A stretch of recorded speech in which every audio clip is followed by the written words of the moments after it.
네, 오늘 재미난 테마를 가지고 공부를 해보겠습니다.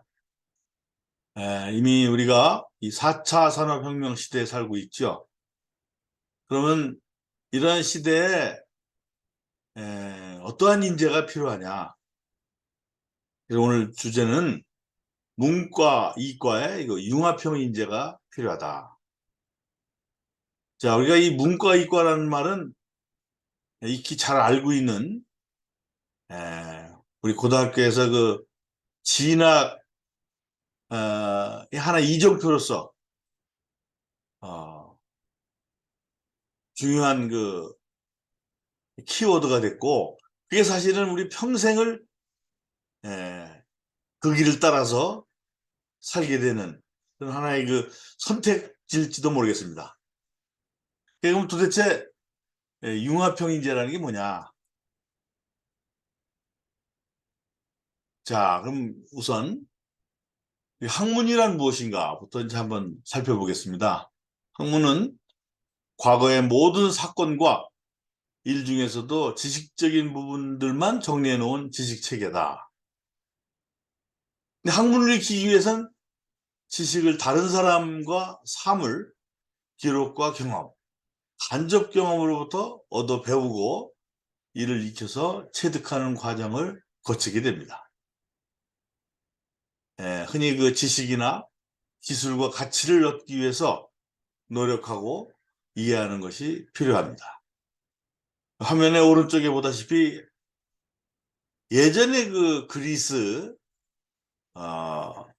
플라톤 시대에서는 뭐 학문이 그 불과 철학이라든지 뭐 의학이라든지 혹은 뭐 수학이라든지 불과 몇 가지로서 종합된 그런 과목이 있었겠는데, 이 보다시피 수십 가지의 학문 영역으로 이렇게 확대 발전했습니다. 근데 사실은 또 언젠가서부터 이런 학문들이 통폐합이 되는 그런 경향이 나타나기 시작했죠. 크게는 오늘날 이 사회과학, 의학, 생활과학, 예술, 오른쪽에 이제 인문학, 공학, 자연과 이렇게 이제 나눠져 있습니다. 대부분의 그 많은 종합대학들도 이런 학과들을 다 보유하고 있는 실정이죠. 자, 그럼 학문은 교육을 통해서 얻어질 수도 있지만 스스로 탐구로도 이루어질 수가 있었습니다. 예전 우리가 전기가 공급되지 않았을 때 호롱불 밑에서 공부하던 시절이 있었습니다. 그 시절에 흔히 우리가 형설지공이다, 잔디불 불빛 밑에서 공부를 했다, 혹은 달빛 밑에서 공부를 했다, 그런 시절이 있었습니다. 근데 요즘이야 워낙 이제 개명천지니까 그렇지 않고 또 좋은 그런 교육 시설이 갖춰져 있기 때문에 옛날 얘기가 됐습니다만, 이 사회와 국가는 구성원을 학문을 통해서 교육시키고 바른 성품과 문화의 발전을 이루도록 활동하도록 해야 된다. 이와 같이 학문을 연구하는 사람 또는 학문에 능통한 사람을 학자라고 부릅니다. 그래서 학문에서 주장 또는 사상, 철학 등을 달리하는 그런 갈래 또는 그런 사람들의 모임을 우리가 학파라고 그러죠. 학파. 자, 그럼 이제 학문과 과학에 대해서 한번 살펴보겠습니다. 아까도 말씀드렸듯이 학문은 지식 체계 자체를 의미했습니다. 그러나 과학은 모든 지식은 존재의 합법칙과 논리적, 객관적, 이론적으로 이해해야 한다는 의미가 가미된 지식 체계라고 할 수 있습니다. 그 대상에 따라서 이제 자연과 사회과학으로 나뉘지만, 흔히는 자연과학만을 과학이라고 부르는 경우도 있겠습니다. 이 과학적 인식은 초경험적인 것에 가정을 허락하지 않으며 사실의 관찰과 실험에 의해서 합리성과 실증성을 철저히 일관시킨다. 그러나 논리로서는 우리가 귀납법과 연역법을 병용합니다. 또한 과학적 인식은 단순한 개별적 인식의 집합이 아니라 그 사이에 법칙적인 연관 체계입니다. 오른쪽 수많은 학자, 과학자들의 사진을 볼 수가 있습니다. 이 과학은 학문을 보다 체계적으로 연구하기 위하여 생긴 것이다. 이렇게 요약할 수 있겠습니다. 자, 이제 과거 그리스 시대로 거슬러 올라가서 과학의 시조는 아리스토텔레스로 볼 수 있으나 현대 과학처럼 이 타당성과 실증성을 추구하는 것은 르네상스 이후에 먼저 수학적 자연과학으로서 태어났다. 이어서 화학, 생물학이 발달했으며 19세기에 이르러서 비로소 사회과학이 태어나게 됩니다.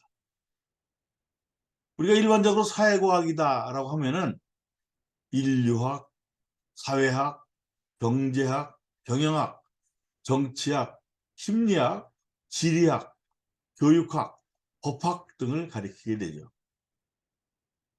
이 그림은 라파엘로가 그린 아테네 학당입니다.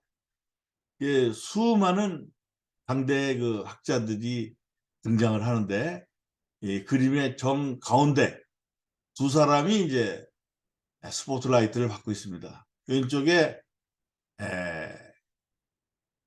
플라톤이고 오른쪽에 이제 아리스토텔레스인데 당시 그 라파엘로는 플라톤의 그 얼굴을 레오나르도 다빈치의 그 초상을 얼굴을 빌어서 그렸다고 그래요.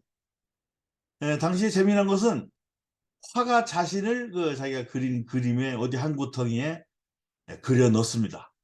이 그림에서도 보면은 오른쪽 구석에 마치 그 엑스트라처럼 라파엘로가 오른쪽 구석에 구겨져 있는 모습을 볼 수가 있습니다. 이게 이제 당대의 소위 학당, 오늘날로 말하면은 대학입니다. 여기서 이제 학문이 태동이 됐다. 자, 이제 이 4차 산업혁명이 시작된 지 벌써 몇 년이 됐습니다만, 그 당시 이제 4차 산업혁명의 충격으로 우리가 지금까지 많은 사람들이 생계를 유지했던 그 직업이 소멸해 없어질 것이다. 이런 참 공포가 우리를 엄습했는데 한편에서는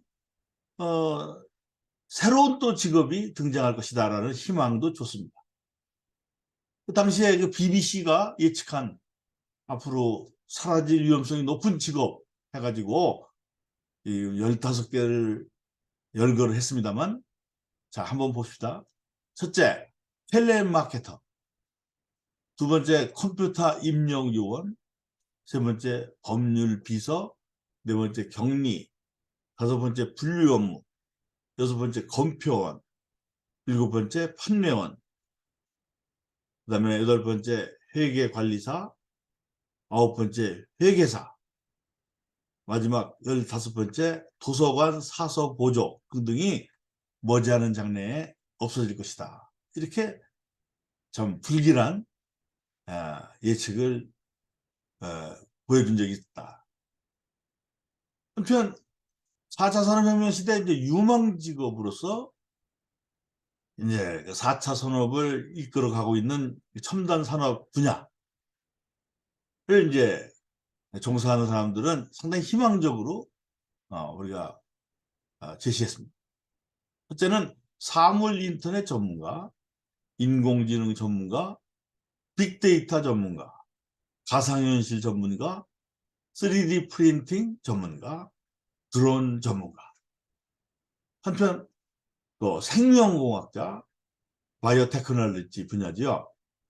정보보호 전문가, 응용 소프트웨어 개발자, 로봇 공학자.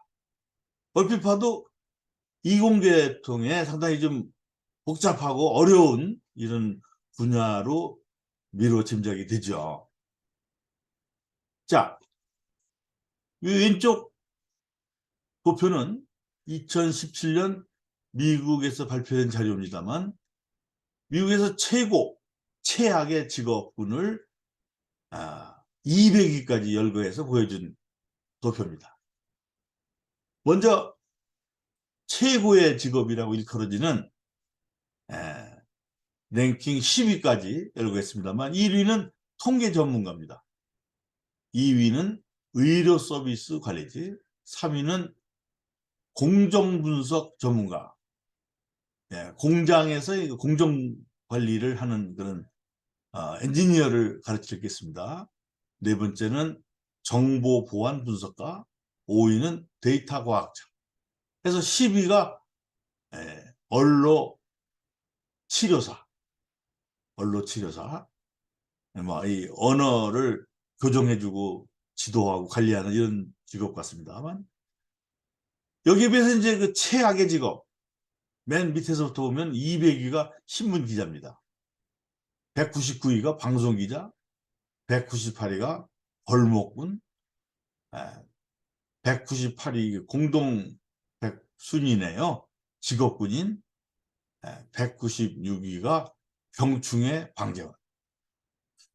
직업군인이 198위라는 얘기는 앞으로 이제 머지않은 장래에 평화시대가 도래해서 군인이 필요 없는 시대가 되는 것 같습니다. 오른쪽 도표는 이제 한국고용정보원에서 발표한 것인데, 자동화 대체가 높은 직업 상위 20개와 자동화 대체가 낮은 직업 상위권, 이렇게 소개하고 있습니다. 즉 자동화가 대체가 된다면 필요 없는 직업이죠. 굳이 그 비싼 인건비를 지불하면서 사람을 고용할 이유가 없는 것. 그러니까 앞으로 희망적인 직업은 자동화 대체가 낮은 직업군이 되겠습니다. 자, 오른쪽 한번 보시면 첫 번째 화가 및 조각가, 두 번째 사진작가, 사진사, 세 번째 작가 및 관련 전문가, 네 번째 지휘자, 작곡가 및 연주자, 다섯 번째가 애니메이터 및 만화가, 여섯 번째 무용가 및 안무, 일곱 번째 가수 및 성악가, 쭉 밑으로 와서 17위가 웹 및 멀티미디어 디자이너, 18위가 기타 음식 서비스 종사원, 19위가 디스플레이 디자이너, 20번째가 한복 제조원. 요컨대 전부 예체능계입니다. 이 컴퓨터라든지 인공지능으로 대체할 수 없는 그런 직업군들, 이 분야가 희망적이다라고 볼 수가 있겠습니다. 자, 최근에는 인문학도 이제 과학의 영역에 통섭하려는 움직임이 나타나고 있다. 이 과학적 방법론이 동원되고 있기는 하나, 인문학이 다루는 주제는 자연과학의 연구 주제들처럼 구체적이고 물질적이지 않은 경우가 많기 때문입니다. 인문학의 영역에는 흔히 문사철이라고 그러죠. 문학과 철학과 역사. 근데 그뿐만 아니라 게다가 예술학, 비평 등이 포함되는 것으로 받아들여지고 있다. 오른쪽 그림을 보시면 너무나 유명한 이 애플의 창업자 스티브 잡스입니다. 그는 대학을 졸업하지 못한 흔히 고졸 출신인데 대학의 문은 잠깐 들어섰었죠. 그가 대학에 가서 한 학기 공부를 했나요? 그가 이제 굳이 4년을 다닐 필요가 없었던 것은 빌 게이츠도 그렇습니다만 더 이상 학교에서 배울 게 없었다, 이런 얘기를 했었어요. 그러나 이 스티브 잡스는 그 창의적인 그런 신제품을 수없이 많이 개발했는데, 그가 항상 그 신제품 개발 설명회 자리에서는 항상 자기 신제품 개발에는 인문학의 그런 아이디어, 그런 영감이 뒷받침이 됐다라는 얘기를 했습니다. 그래서 창의적인 제품을 만드는 비결은 우리가 항상 기술과 인문학의 도착점에 있고자 노력했기 때문이다. 참 우리가 한번 의미 있게 받아들일 필요가 있겠다. 자, 우리 동양에서 일찍이 인류의 스승이라고 하는 공자, 이름이 뭐라고 했습니까? 그의 그 저서 논어에서 학이 시습지 부력 열어라. 배우고 때로 익히면 또한 기쁘지 아니한가. 우리가 참 고등학교 때부터 익히 들어 알고 있는 겁니다. 학문의 길은 진정한 기쁨을 추구하는 방법임을 강조했던 말씀이죠. 일반적으로 학문은 진리를 탐구하는 행위라고 정의하면서 진실이 무엇인가 바로 대답하려고 서두르지 않아야 학문 탐구를 올바르게 할 수 있다. 진실이 무엇인가 바로 대답하려고 서두르지 않아야 된다. 이렇게 단시간에 이렇게 이루어지는 게 아니다라는 거지요. 자, 그 공자의 말씀입니다. 지지자는 불여 호지자, 호지자는 불여 락지자다. 아는 자는 좋아하는 자만 못하고 좋아하는 자는 즐기는 자만 못하다. 즐겨야 된다는 겁니다.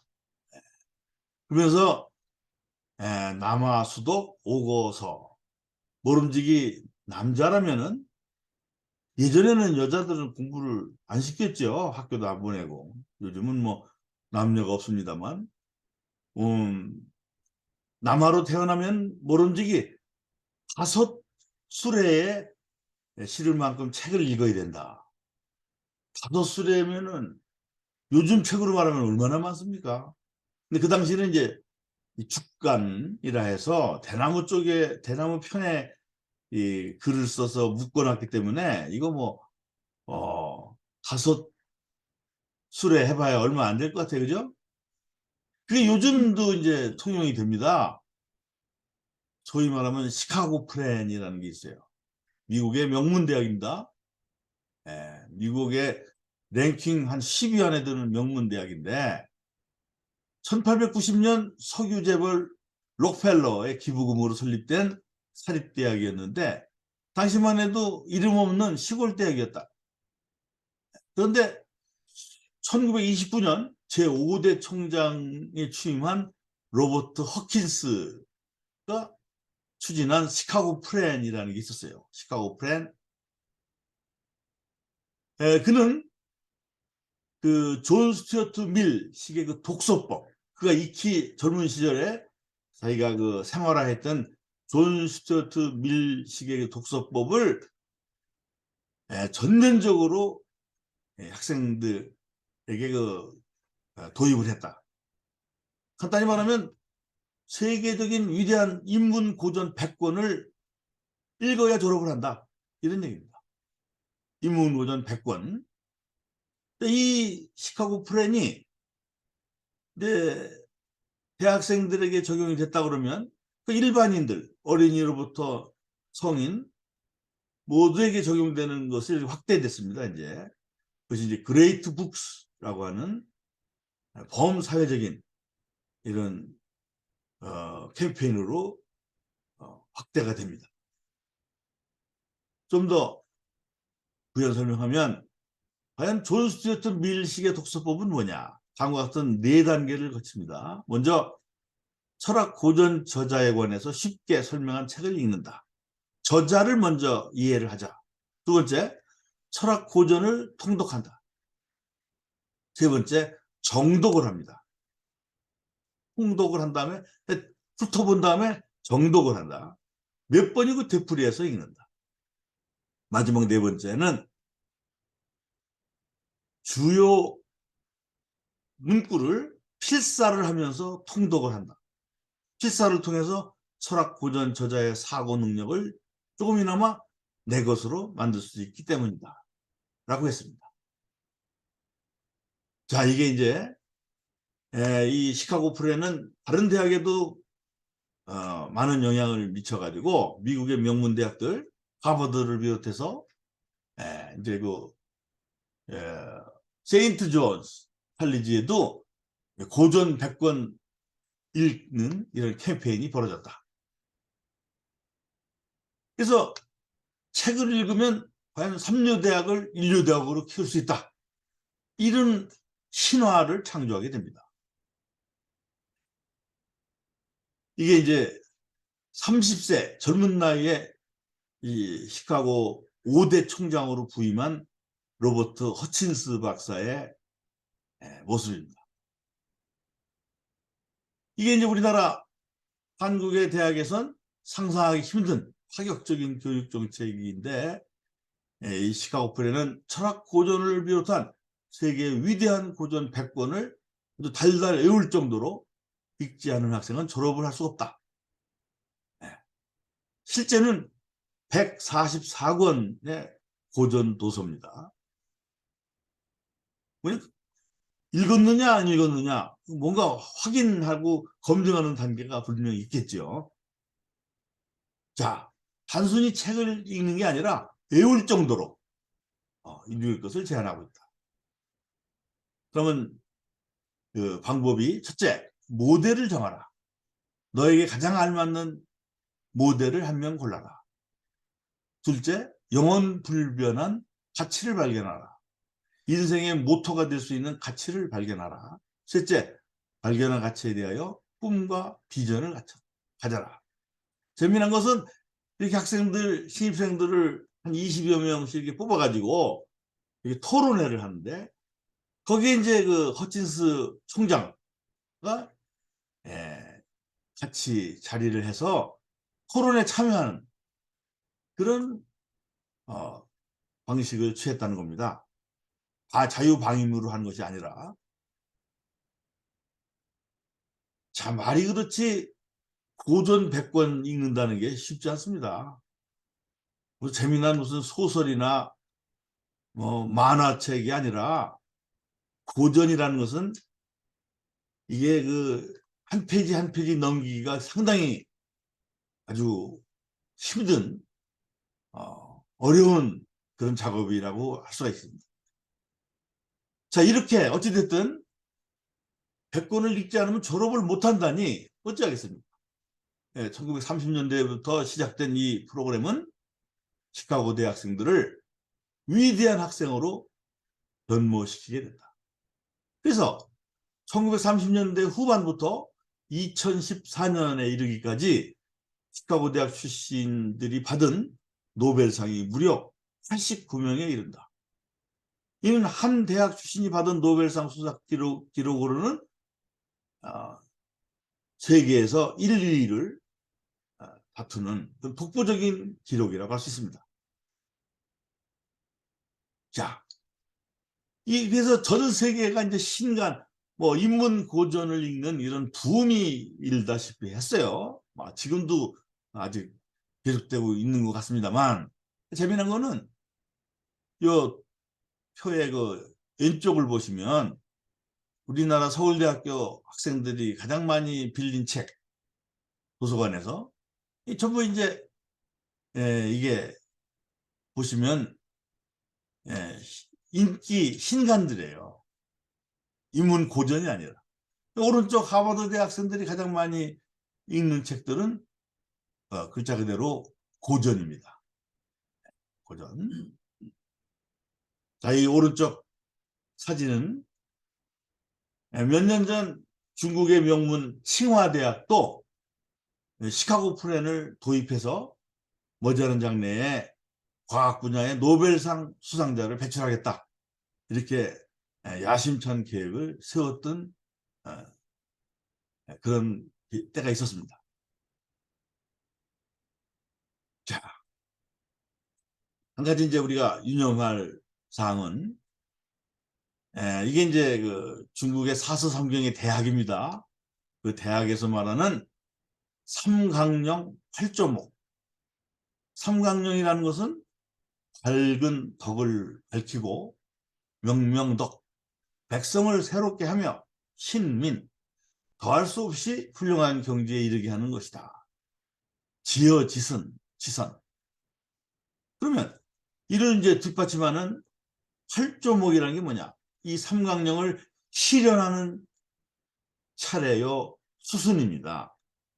이 그 순서는 8가지죠.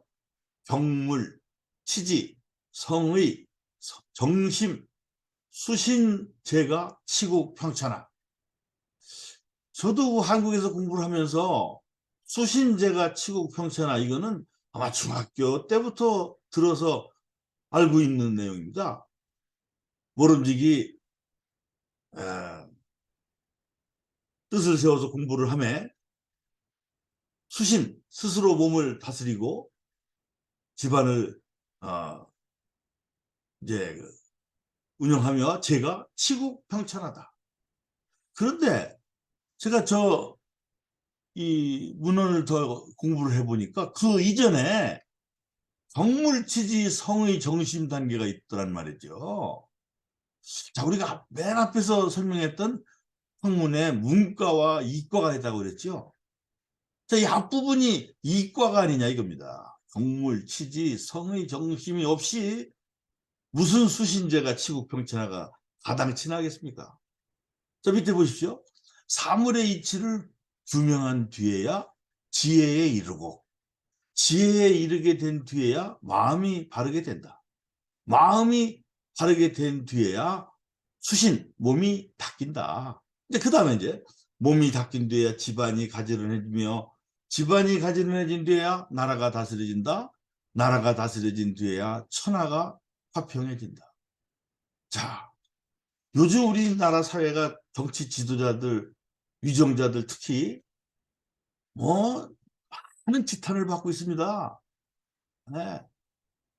헌법, 뭐 부끄러운 범죄 행위를 서슴지 않는데도 불구하고 부끄러워 반성을 못하는, 사과를 못하는, 이거는 참 우리가 말로 어떻게 표현하기조차 어려운데, 제 생각은 그 이전에 그 사물의 이치를 규명하고 지혜를 터득하는 이런 단계를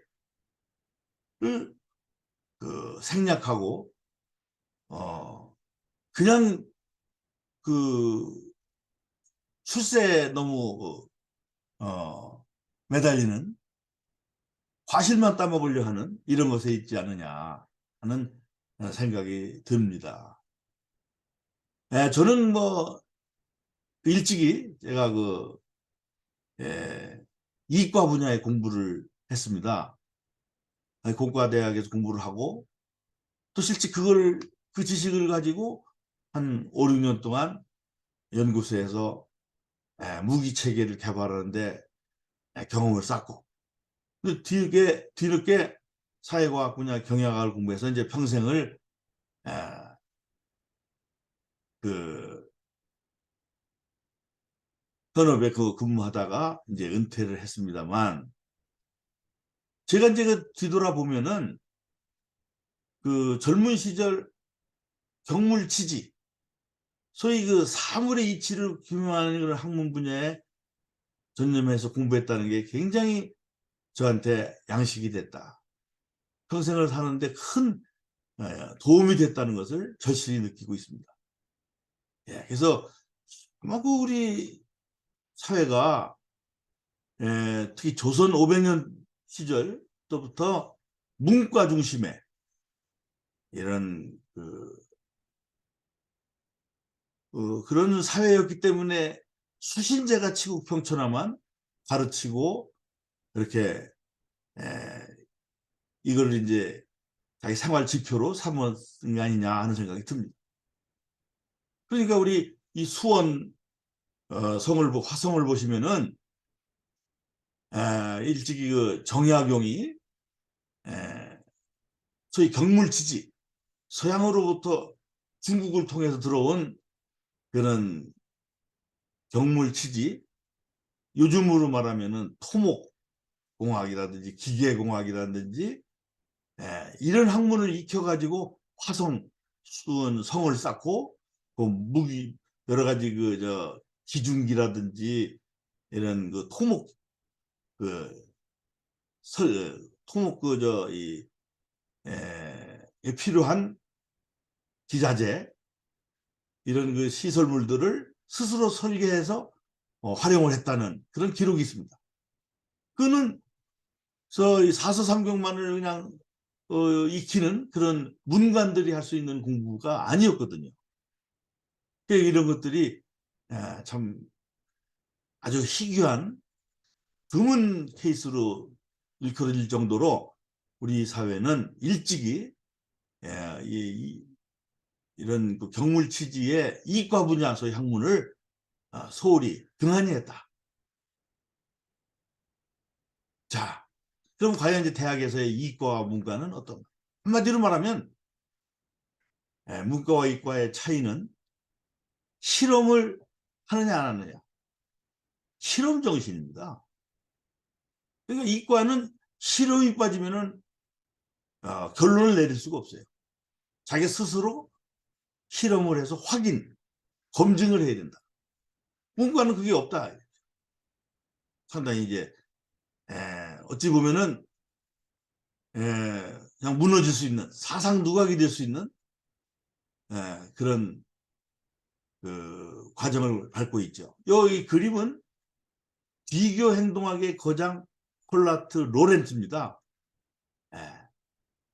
그 비교 행동학 생물학자인데 이 사람은 그 보다시피 그 오리를 연구해 가지고 1973년 노벨 생리의학상을 수상했습니다. 어찌나 그 실험에 몰두했던지 그 오리들이 이 물에 같이 잠겨 있는 이 로렌츠를 자기 엄마 오리인 줄 알았다는 거죠. 이 오리나 이런 이 생물들은 태어나서 처음 보는 물체, 움직이는 물체가 자기 엄마라고 여긴답니다. 이 정도로 이제 생물 행동에 대한 실험의 결과 그는 위대한 업적을 이루고 드디어 노벨상을 획득하게 됐던 겁니다. 자, 문과 이과 테스트 간단한 그냥 그 우스갯소리게 되겠습니다만, 자, 문과적인 성향은 가령 우리가 사과를 보고 사과, 애플 어디 사과일까?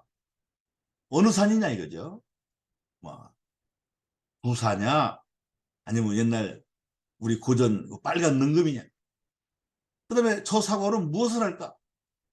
잼을 만들 것이냐, 주스를 만들 것이냐, 그냥 깎아 먹을 것이냐. 이런 사고방식은 경제학적 사고라는 겁니다. 그런데 이 사과가 왜 높은 데서 나무에서 떨어질까? 이게 물리학적 사고, 위대한 뉴턴의 원리가 발견되는 순간입니다. 우리가 흔히 수학을 기준으로 수학을 잘하면 이과, 못하면 문과다. 이건 아니라는 거죠. 수학은 누구나 공부를 해야 되는 공통의 기초학문입니다. 자, 아래 문자의 의미를 생각나는 대로 말해보세요. 자, 첫 번째 질문입니다. 오하고 느낌표입니다. 느낌표. 두 번째 질문. 다음 영어 단어가 의미하는 건 뭐냐? 펑션. 저기 여러분들 각자 답을 해보세요. 자, 이과 학생이라면, 이과 분야 사람이라면 O 느낌표는 O 팩토리얼입니다. 팩토리얼. 수학에서 O 팩토리얼. 팩토리얼이라는 것은 자기 자신의 숫자를 비롯해서 하나씩 줄어들어서 1까지 곱한 값이 되겠죠. O 팩토리얼 하면은 5, 4, 3, 2, 1을 곱한 숫자가 되겠습니다. 펑션은 당연히 수없이 우리가 나오는 함수를 가리킵니다. 그럼 문과 분야에 있는 사람은 학생이나 사회인들은 O 팩토리얼 이 느낌표가 오 유레카 느낌표 뭔가 깨달은 그런 느낌으로 받아들일 수 있다. 또 펑션도 함수가 아니라 기능이죠. 이렇게 다릅니다. 자, 근대 과학이 뿌리 내리기 전에 그때는 이과, 문과 구별이 없었답니다. 중세 유럽 대학에는 전공은 3가지, 법학, 의학, 신학 밖에 없었다. 모든 학생들은 전공 과정으로 올라가기 전에 7가지의 교양 과목을 배워야 했습니다. 그 가운데 오늘날 문과에 해당하는 과목 3가지, 문법, 논리학, 수사학, 그리고 이과 분야에 해당하는 과목 4가지, 산술, 기하, 천문학, 음악을 수강을 했답니다. 자, 오른쪽 그림을 보시면 중세 유럽 대학의 7개의 교양 과목을 표현한 12세기 그림입니다. 그러니까 오늘 학생들이 과연 이렇게 다양한 공부를 하느냐 이겁니다. 문과 학생들은 결코 산술, 기하, 천문학, 음악 이런 공부를 안 하죠. 음악이라는 게 완전히 수학의 학문, 응용 학문입니다. 사실은. 네. 자, 이과의 사고방식을 문과에 도입한 아주 좋은 헐목할 만한 이런 사례가 있습니다. 노벨 경제학상을 수상한 허버트 알렉산더 사이먼. 그럼 우리 경영학의 의사결정론에 나오는 학자지요. 의사결정 모델. 1978년 노벨 경제학상을 수상했습니다. 이 노벨 경제학상이면 의사결정 모델이라는 게 좀 생소합니다만 인간 인지 능력의 한계라는 관점을 가지고 주류 경제학이 가정하는 합리성에 대해 그 체계를 비판한 최초의 학자입니다. 소위 행동경제학에 꽃을 피웠고 한편 그는 단순한 그런 경제학, 사회과학의 하나인 경제학이 아니라 디지털 컴퓨터는 단순한 숫자 조작 기계라기보다 범용 목적의 상징 조작 체계인 튜링 기계로 간주할 수 있다. 이렇게 주장할 정도로 상당한 요즘 흔히 말하는 이게 IT 산업 분야의 아주 전문 학자입니다. 위스콘신에서 출생한 그는 전자 제어 부분 디자이너로 피드백 장치를 개발하는데 크게 기여한 아버지의 영향을 받았다. 그래서 22여 개국의 언어를 자유자재로 구사할 수 있을 정도로 천재입니다.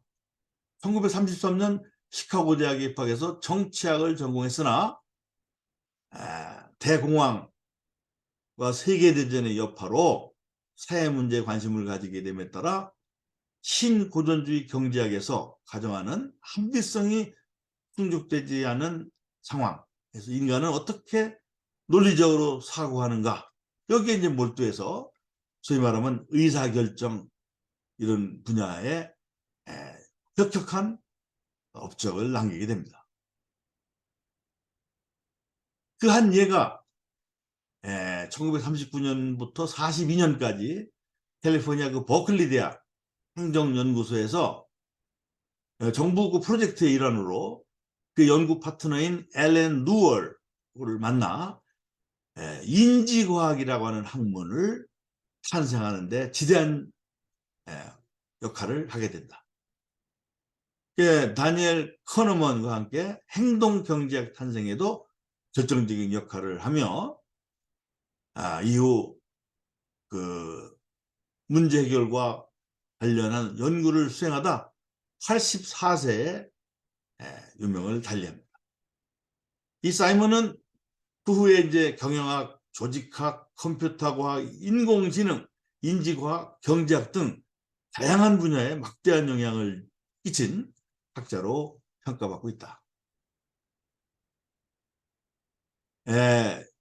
1975년도 튜링상 수상 강연에서 앨런 뉴얼과 허버트 사이먼은 컴퓨터 과학은 경험적 학문이다. 딱 들어맞지 않는 구석이 있긴 하지만 실험과학이라는 이름을 붙여도 될성 싶다. 새롭게 만든 기계 하나하나가 실험이었다. 새롭게 작성한 프로그램 하나하나가 실험이었다. 각각은 자연에 대한 질문이었고 그 작동 방식 속에 하나의 단서가 들어있었다. 이렇게 이제 소감을 말하고 있는데, 요즘 막 이공계 분야 최고의 인기를 누리고 있는 컴퓨터 과학, 컴퓨터 사이언스의 기초 학문을 쌓은 그런 공로가 있는 겁니다. 자, 그러면 먼저 자연과학이 아까 실험을 바탕으로 한 학문이라고 했습니다. 실험이 연구 방법이죠. 실제 해보지 않고는 밝힐 수 없는 그런 학문입니다. 그 사회과학, 이건 어떻게 연구할 것이냐. 이 사회과학 연구 방법론이 당연히 문제가 되지 않을 수 없습니다. 그 연구 방법론이 왜 필요하냐? 연구 방법론은 선배 연구자들에 의해서 오랜 시간 동안 검증된 방법입니다. 이를 활용하면 연구가 잘못된 결과가 나오는 것을 최소화할 수 있다.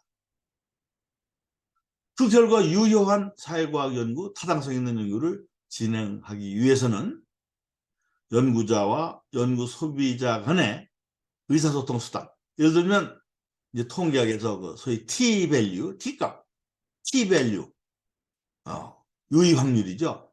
T값을 제시하는 것만으로 이 연구가 가지는 의미를 간결하게 또 쉽게 표현할 수 있다.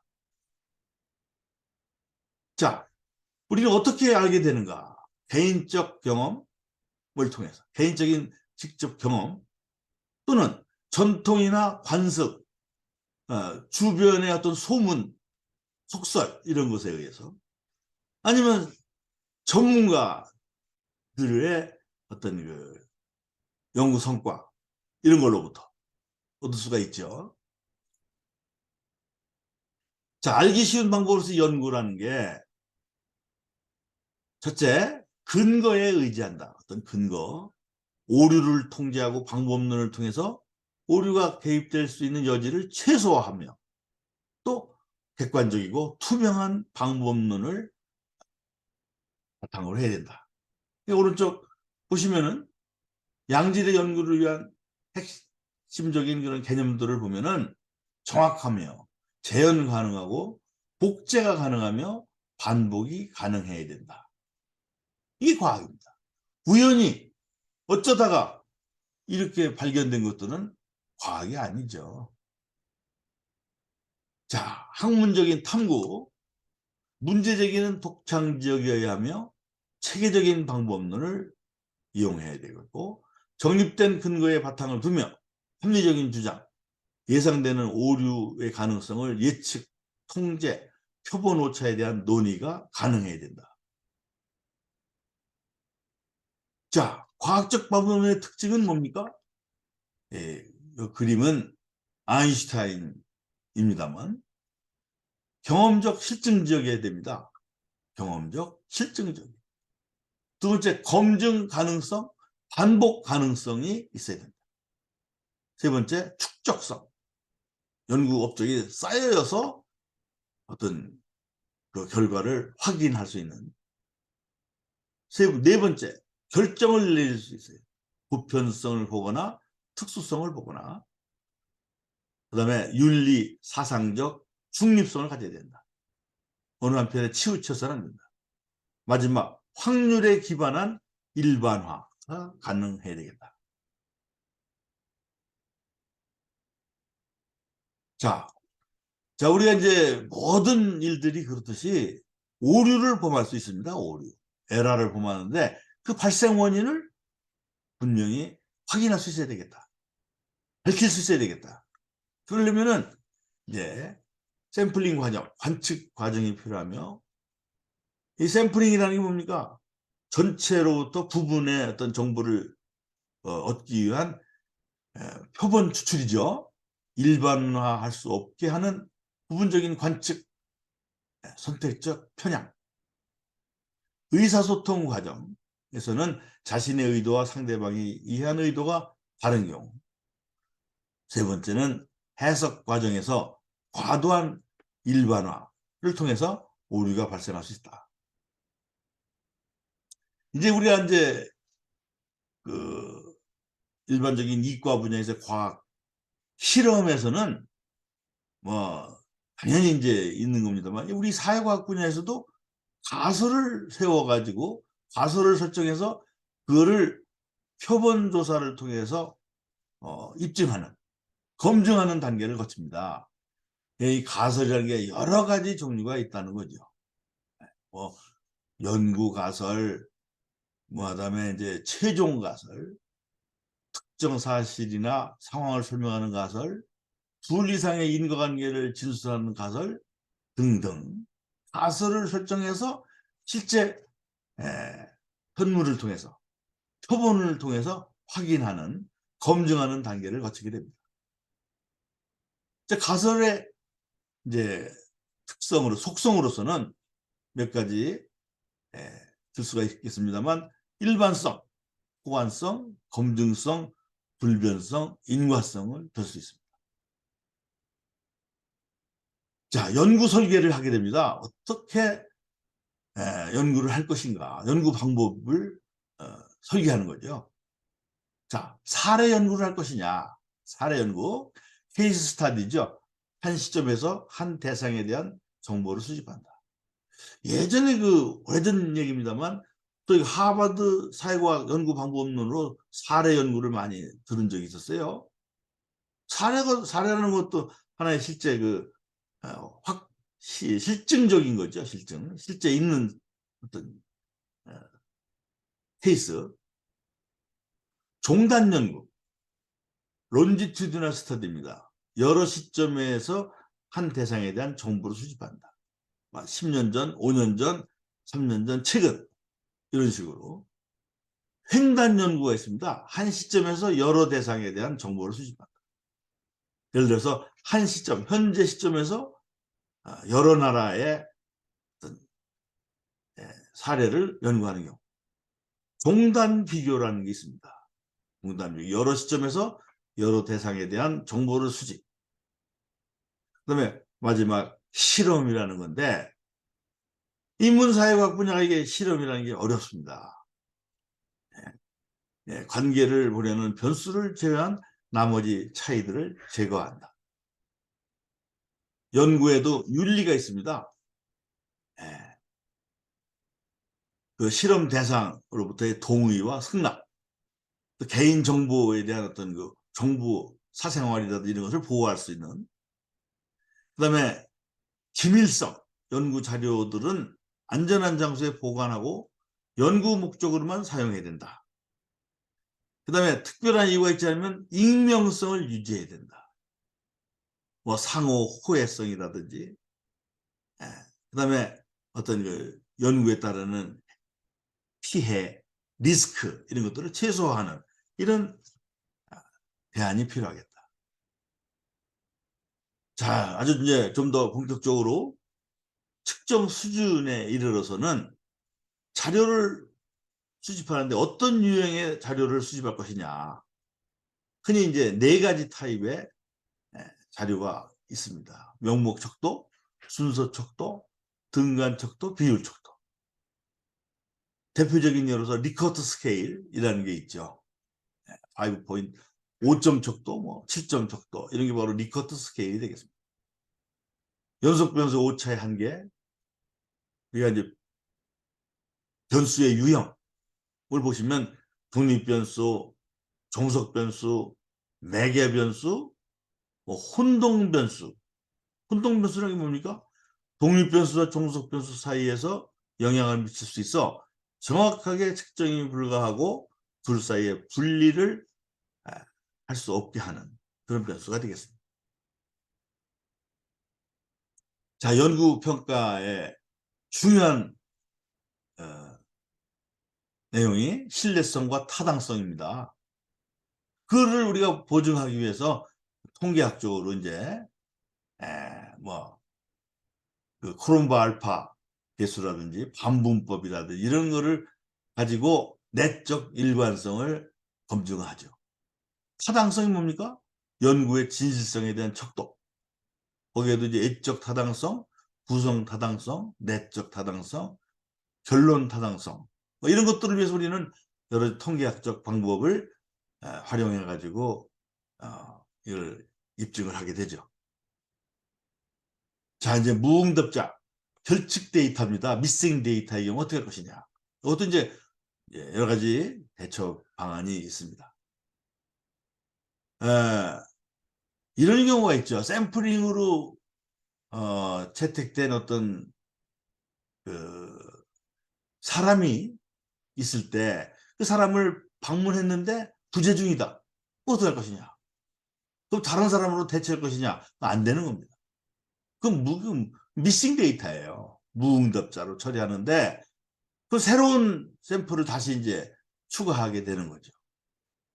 심지어는 아까 윤리의 문제로서 조사자가 피조사자, 응답자가 자리에 없으면은 자기가 그냥 대신 응답을 하는 대리응답, 그런 비윤리적인 거짓 데이터를 만드는 경우도 없지 않아 있다. 예.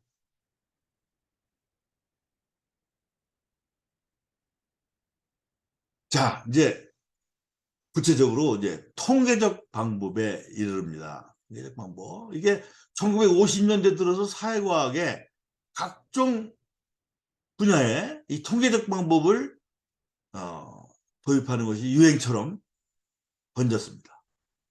그래서 마치 이 통계적 방법을 쓰지 않으면은 학술 논문이 인정받을 수 없는 그런 지경에 이르렀다. 이 통계적 방법이 다는 아닙니다. 아주 그 유효한 방법 중에 하나라는 것이죠. 특히 이제 경영학이라든지 사회학, 행정학, 정치학 분야에는 이 통계적 방법을 모르면은 훌륭한 좋은 논문을 쓰기가 어렵다 할 정도로 중요한 방법의 하나로 자리 잡았다. 특히 경제학, 심리학 분야는 이것이 거의 필수적이다. 이렇게 말할 수가 있겠습니다. 자, 간단히 예를 들면 이 상관관계와 인과관계라는 게 있습니다. 상관관계와 인과관계. 과학적 방법은 최선의 인과관계 입증 방법입니다. 인과관계만 밝힌다면은 우리가 제어를 할 수가 있죠. 그 결과를, 바람직한 결과를 얻기 위해서 원인을 제어할 수 있는, 또 원인을 제어함으로써 우리가 결과를 초래할 수 있는 인과관계를 밝히는 게 굉장히 중요하다. 그런가 하면 통계적 방법은 최선의 상관관계 검증 방법입니다.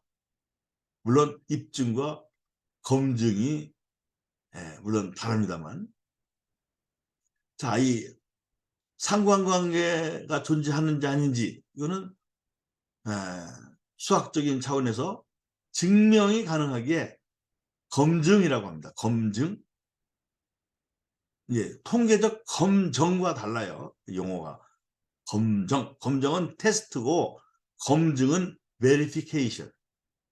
인과관계의 존재에 대해서는 반복된 실험 결과를 누적시키고 재현성을 확인하여 입증하는 데 그친다. 오른쪽 그림을 보십시오. 자, 이제 이글거리는 이 태양 불볕에 그것이 원인이 돼서 아이스크림이 이제 얼마나 많이 팔리느냐. 매출의 관계가 되겠죠. 이제 선탠, 그 바닷가에서 이게 햇볕을 쬐이는 그런 것도 이제 이 태양볕에 의해서 결과를 이야기하는데, 과연 그 아이스크림 판매량과 선텐, 선번, 이것의 그 상관관계는 어떻게 규명할 것인가, 이런 문제. 그래서 이 상당히 상관관계는 좀 애매해요. 상관관계는. 그게 벌써 인과관계는 상당히 명확하다. 그래서 우리가 인과관계를 많이 밝히기 위해서 이 사회과학도들은 많이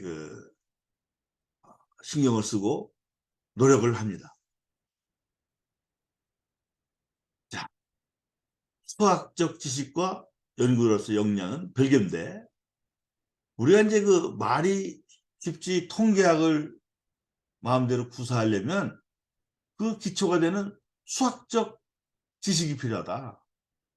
아까도 말씀드렸듯이 많은 문과 계통의 사람들이, 학생들이 수포자입니다. 아예 수학을 포기한 사람들인데 갑자기 대학에 와서 수학을, 그것도 고등수학을 요구하면 이게 뭐 언어 도단이죠. 수학적 증명이 목적은 아니라는, 하지만 수학적 지식이 없이 그냥 어찌 보면 좀 무지하게, 목매하게 통계적 어떤 방법을 구사한다. 이것은 거의 불가능하다. 확률에 대한 기초적 개념이 부족한 사람이 통계적 방법을 접하게 되면 바로 이내 확률 변수 개념, 확률이라는 그런 이론에서부터 딱 벽에 부닥치게 됩니다. 그래서 그 일본의 경우에는 대학에 통계학과가 없습니다. 통계학과가 없어요. Department of Statistics가 없어요. 일부 없지 않아 있는 대학도 있겠습니다만 적어도 일본의 명문 국립대학, 명문 사립대학에 통계학과가 없다. 수학과에서 대학원 과정에서 통계학을 하게 됩니다. 근데 우리나라는 뭐 통계학과가 전국의 모든 대학들이 있다시피 한데 과연 누구를 위한, 무엇을 위한 통계학이냐, 심각한 물음을 하지 않을 수 없다. 자, 이 통계적 방법을 이용한 하나의 연구 결과, 예를 들어서 설명을 해보겠습니다. 이 통계적 방법의 결과물인데 오른쪽 그림은 구조방정식 모델을 이용해서 그 소위 인과관계, 변수들의 인과관계를 밝힌 그런 도표가 되겠습니다. 소위 통계 분석 결과표죠. 그래서 그 복잡한 이런 그 변수들의 관계를 일목요연하게 알기 쉽게 도표로서 보여주고 있다. 그러니까 이것이 이제 말로만 그 미사여구를 통해서 설득시키는 것보다 이런 과학적 방법을 통해서 설명하는 것이 훨씬 소구력이 있지 않느냐. 그래서 50년대, 1950년대부터 제기됐던 통계적 방법이 아직도 그 영향력을 계속 발휘하고 있는 겁니다. 자, 전반부 여기까지 하겠습니다.